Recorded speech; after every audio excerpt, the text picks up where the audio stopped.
Nora was English. Despite spending her adulthood abroad, she could still switch easily to the soft King's English of her mother, from her father's Czech or her colleague's Swiss German. With her pale blue eyes and pale brown hair, she looked unremarkable in an English crowd. And the reservation was in an English name. Her mother's before marriage. Nora Chapek said, "My name is Dr. Dickinson." To be English in England was to be less conspicuous. That was valuable when you were watching someone. Once Harvey had left her to the privacy of her room, Nora sat upon the bed, her back straight, in the dying light. She removed her gloves finger by finger and considered the task ahead. Dinner would be served at 6. Nora wasn't hungry, but she must attend, because she had to watch the woman she'd come for. There was time to wash away the taint of travel. The bathroom was strictly in accordance with the hotel standards.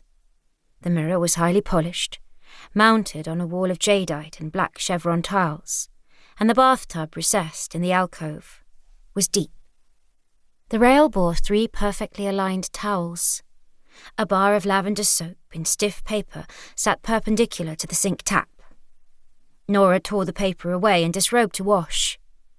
She always regretted turning the sharp edges of new soap soft. Clean but shivering, she returned to the trunk in her room and knelt to open it. Uppermost was a yellow silk evening gown that was formal enough for the dining room. Fully unpacking could wait until after dinner. She donned her undergarments and the dress, which felt slippery against her skin. The bell sleeves were long and elegant. She must attain the correct presentation, neither ostentatious nor dowdy. It was necessary to blend in while she gauged the best means of gathering information on Berenice. By the time she had locked her room and taken the stairs and found the pinfold dining room, she was breathless, yet still, officially, on time. Some 200 guests were awaiting sustenance. Nora hated to be in the midst of this many people, so many conversations to hear, to fill her head and leave their mark. A waitress, in an immaculate serving smock of dark blue, indicated Nora should follow. She was shorter than Nora, around 5'6", and Nora noticed with a glance at the other servers this was one of the higher-class places that insisted waitresses all be of the same height. It lent the room an uncanny air to be served by young women of identical physique in identical clothes, as if any one of them might be swapped for another, and no one need notice or care. Nora wondered if each evening they lay down in identical boxes, and the maître d'hôtel placed a lid on each one to keep them spotless for the next day. It was a silly, macabre thought, and Nora dismissed it by reflecting that waitresses probably didn't live in. They would go back to their lodgings in one of the city streets, regaining their individuality with every step towards home. Nora was shown to an unoccupied place at the end of a long table.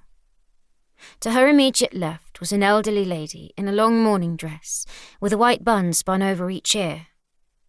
Opposite this old Victorian was a slight man of Nora's approximate age, probably a stockbroker or commercial lawyer, with wry hazel eyes and black hair falling in waves from a side parting. He looked at her a beat too long, almost as if he were surprised to see her there. She hoped it wasn't a sign of flirtatious interest. Attention from another guest would make her task harder.